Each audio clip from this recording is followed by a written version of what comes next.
এবং এর মধ্যে পুলিশ ফোর্স অ্যাডভান্স করছে কার্যত রণক্ষেত্রের পরিস্থিতি যে যে ছবি ধরে এই মুহূর্তে দেখা যাচ্ছে কার্যত পুলিশ তাড়া করে এই মুহূর্তে তাড়া করে জনতাকে ছত্রভঙ্গ করার চেষ্টা করছে।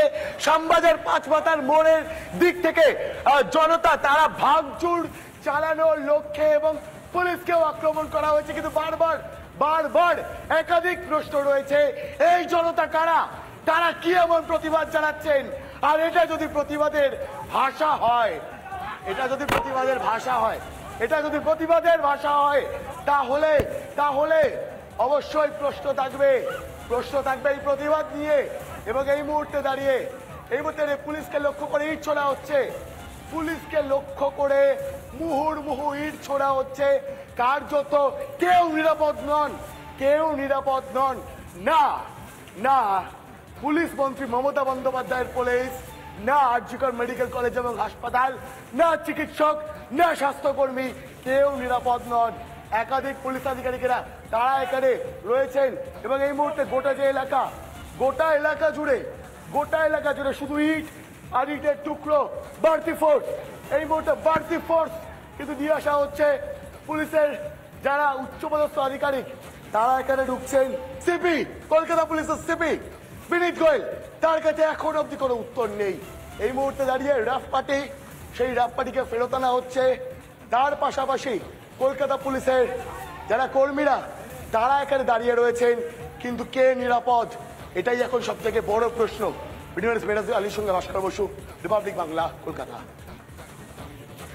এবং এর মধ্যে পুলিশ ফোর্স অ্যাডভান্স করছে কার্যত রণক্ষেত্রের পরিস্থিতি যে যে ছবি ধরে এই মুহূর্তে দেখা যাচ্ছে কার্যত পুলিশ তাড়া করে এই মুহূর্তে তাড়া করে জনতাকে ছত্রভঙ্গ করার চেষ্টা করছে।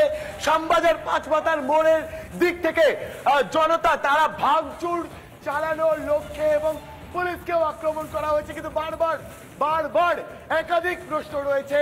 এই জনতা কারা, তারা কি এমন প্রতিবাদ জানাচ্ছেন? আর এটা যদি প্রতিবাদের ভাষা হয়, এটা যদি প্রতিবাদের ভাষা হয়, এটা যদি প্রতিবাদের ভাষা হয়, তাহলে তাহলে অবশ্যই প্রশ্ন থাকবে এই প্রতিবাদ নিয়ে। এবং এই মুহূর্তে দাঁড়িয়ে এই মুহূর্তে পুলিশকে লক্ষ্য করে ইট ছোড়া হচ্ছে, পুলিশকে লক্ষ্য করে মুহুর্মুহু ইট ছোড়া হচ্ছে। কার্যত কেউ নিরাপদ নন, কেউ নিরাপদ নন। না না পুলিশ মন্ত্রী মমতা বন্দ্যোপাধ্যায়ের পুলিশ, না আরজিকর মেডিকেল কলেজ এবং হাসপাতাল, না চিকিৎসক, না স্বাস্থ্যকর্মী, কেউ নিরাপদ নন। একাধিক পুলিশ আধিকারিকেরা তারা এখানে রয়েছেন এবং এই মুহূর্তে গোটা এলাকা জুড়ে শুধু ইট আর ইটের টুকরো। বাড়তি ফোর্স, এই মুহূর্তে বাড়তি ফোর্স কিন্তু দিয়ে আসা হচ্ছে। পুলিশের যারা উচ্চপদস্থ আধিকারিক তারা এখানে ঢুকছেন। এই মুহূর্তে যে চেহারা, সেই চেহারা একেবারে ভয়ঙ্কর। কার্যত রণক্ষেত্র, যুদ্ধক্ষেত্রে দাঁড়িয়ে রয়েছি এমনটা মনে হচ্ছে। ভিডিও আলীর সঙ্গে ভাস্কর বসু, রিপাবলিক বাংলা, কলকাতা।